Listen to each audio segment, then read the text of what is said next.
नमस्कार मित्रों, एग्जाम सारथी YouTube channel में आप सभी का स्वागत है। दोस्तों, इस वीडियो में हम यूपीएससी सिविल सर्विस एग्जामिनेशन के बारे में आपको डिटेल में जानकारी देंगे। सिविल सर्विस एग्जाम के बारे में जो भी बेसिक जानकारी हो सकती है वो इस वीडियो के माध्यम से आपके साथ साझा की जाएगी।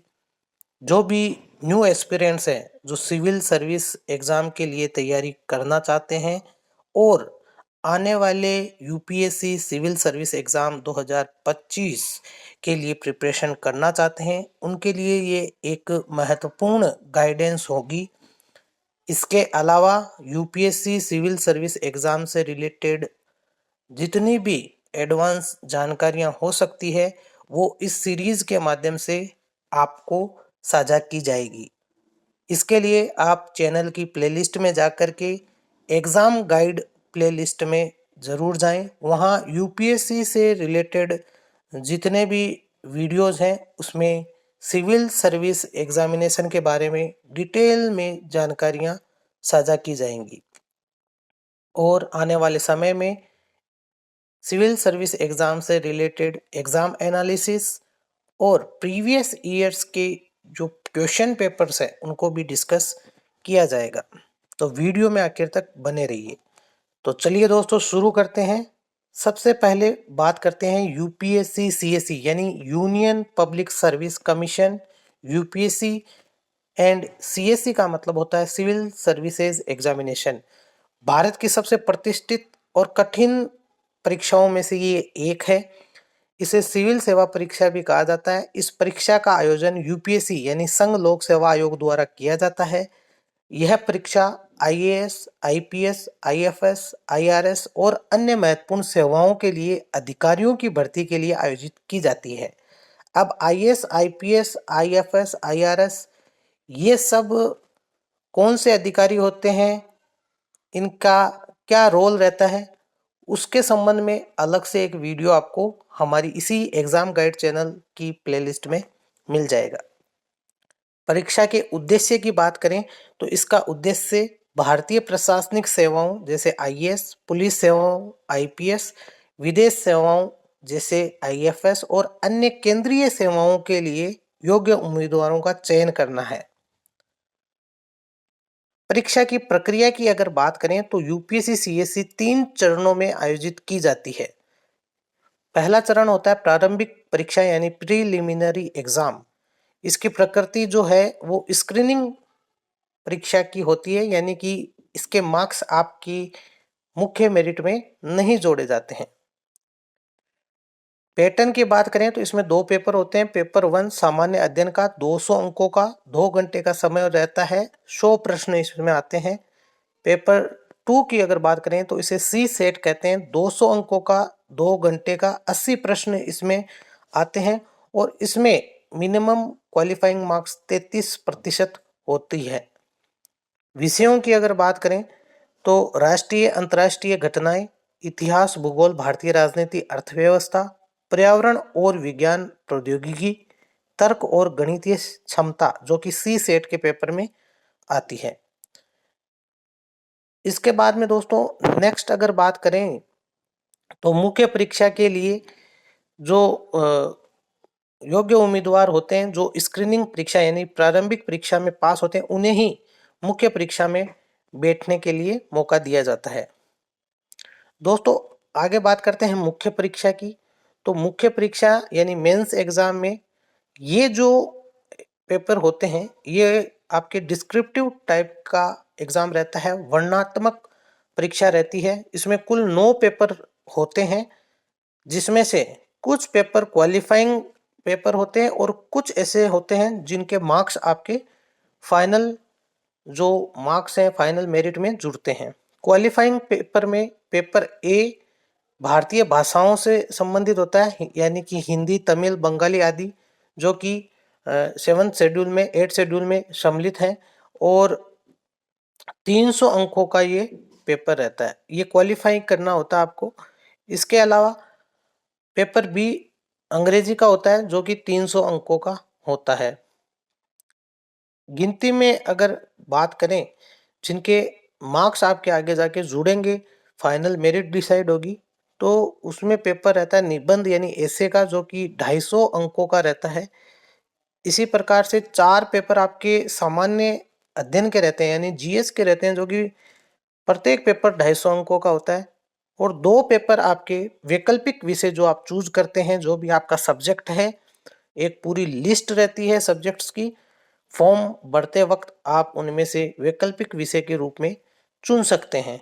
ये 2 पेपर आपके 250 अंकों के होते हैं। तो कुल मिलाकर के जो मेंस का आपका एग्जाम रहता है वो 9 पेपर मिलाकर के 1750 अंकों का होता है, जिसमें 2 पेपर, पेपर ए और paper B, qualifying in nature होता है, उनके मार्क्स नहीं जुड़ते हैं। नेक्स्ट जो स्टेज रहती है वो रहती है दोस्तों आपकी पर्सनालिटी टेस्ट या इंटरव्यू की। और ये व्यक्तिगत साक्षात्कार होता है, पर्सनल इंटरव्यू होता है। इसके जो अंक रहते हैं 275 रहते हैं। और इसका जो बेस रहता है उसमें उम्मीदवार की व्यक्तित्व, आत्मविश्वास, निर्णय लेने की क्षमता और प्रशासनिक ज्ञान की जांच की जाती है।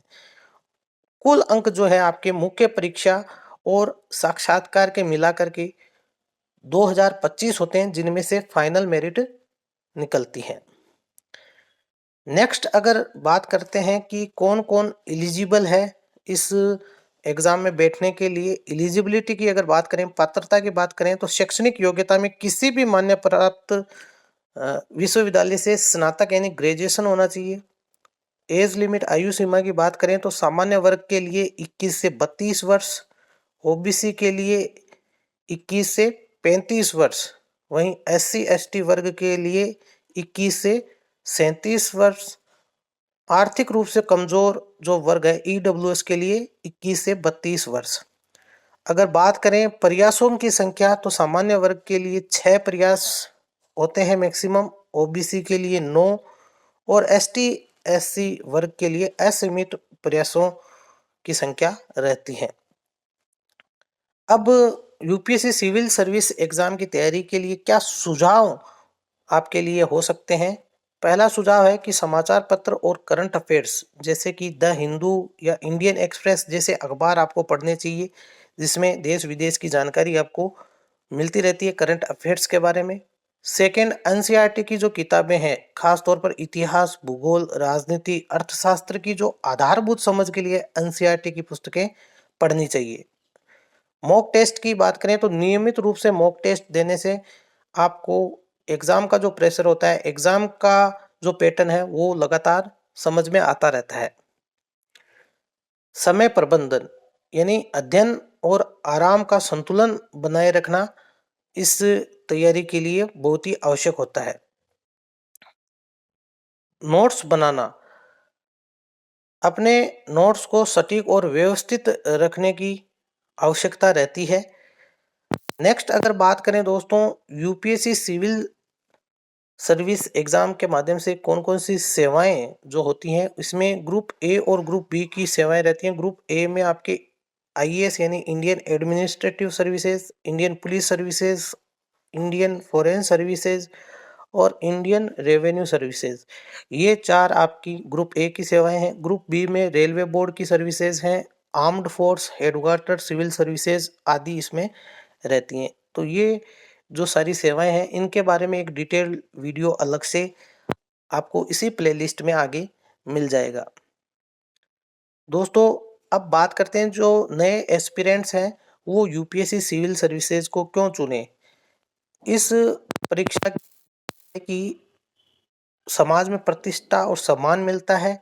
जो भी सिविल सर्विस में चुना जाता है, देश सेवा का अवसर मिलता है, प्रशासनिक और नीति निर्माण में भागीदारी आपको मिलती है, उत्कृष्ट करियर ग्रोथ इसमें होती है।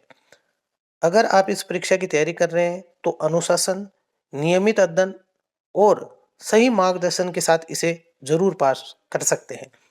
दोस्तों आगे आने वाले वीडियोस में हम यूपीएससी सिविल सर्विस एग्जाम के बारे में और अधिक जानकारी आपके साथ साझा करेंगे, जिनमें जो भी सर्विसेज इस एग्जाम के माध्यम से मिलती हैं उनकी डिटेल्स आपको बताएंगे। क्या इसका पूरा सिस्टम रहता है, क्या जॉब प्रोफाइल रहता है, वो भी बताएंगे। साथ ही जो प्रीवियस ईयर्स में सिविल सर्विसेज के एग्ज़ाम हुए हैं यूपीएससी द्वारा, उसमें क्या उनका पैटर्न रहा है, क्या पेपर का लेवल रहा है, किस तरह के पेपर आए हैं, वो सब एग्ज़ाम एनालिसिस और पेपर्स को आपके साथ डिस्कस हम करेंगे। तो दोस्तों, इसी प्रकार के वीडियोस पाने के लिए चैनल को सब्सक्राइब कर लीजिए। वीडियो पसंद आया हो तो इसे लाइक और शेयर ज़रूर करें। धन्यवाद।